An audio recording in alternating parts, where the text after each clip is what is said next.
নমস্কাৰ বন্ধু বান্ধৱীসকল, মই আজি আপোনালোকক দেখুৱাম চাদৰৰ জোল কেনেকৈ গঠা হয়। প্ৰথমতে মই বেজিৰে এনেদৰে ফুটাই লৈছোঁ। আপোনালোকে যি ৰঙৰ দিব বিচাৰে সেইটো ৰঙৰ ফুটাই ল'ব পাৰে।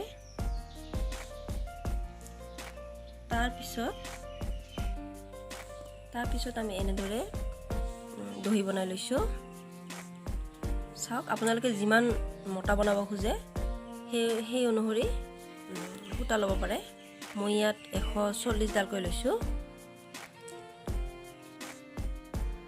এতিয়া মই দেখুৱাম কেনেকৈ গুঠিব লাগে, চাই থাকক।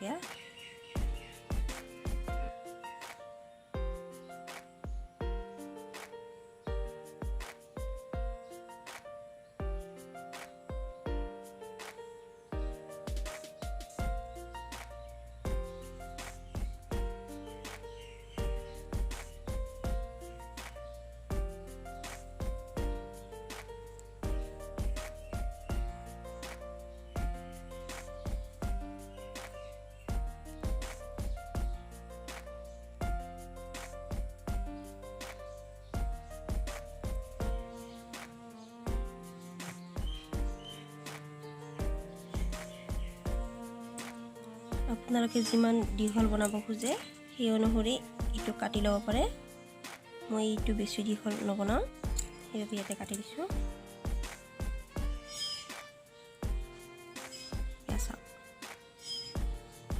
মই আৰু এটা বেলেগ ৰঙৰ গুঠি দেখুৱাই আছোঁ আপোনালোকক।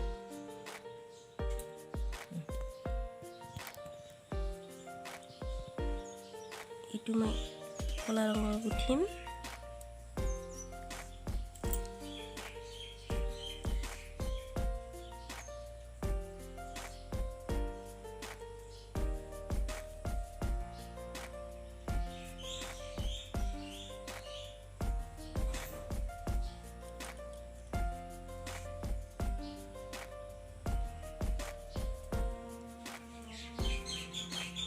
ইয়াতে গাঁঠিটো অকণমান টাইট কৰি দিব লাগে, নহ'লে ইপিনে ফাঁক হৈ থাকে বেছিকৈ।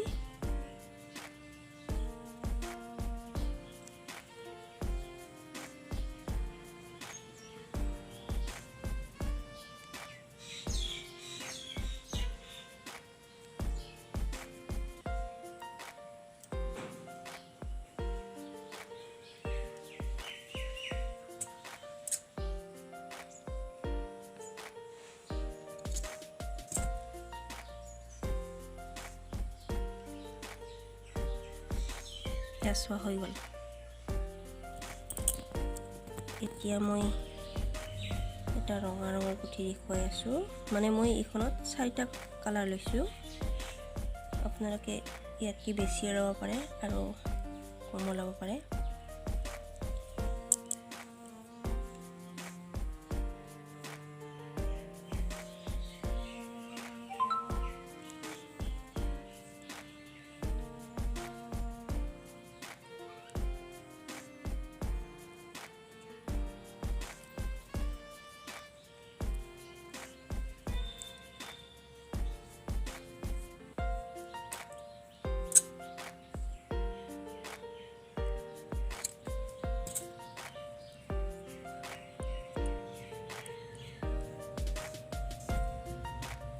চোৱা, মই আপোনালোক আৰু এটা কালাৰ দেখুৱাই আছোঁ।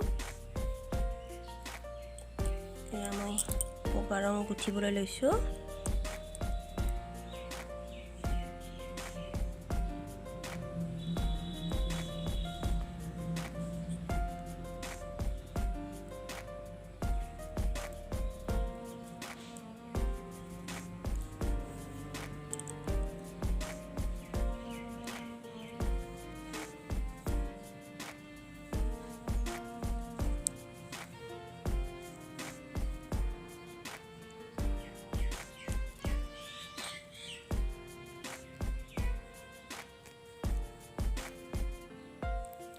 অকণমান টাইট কৰি দিব, নহ'লে এইটো খুলি যোৱাৰ চান্স থাকে।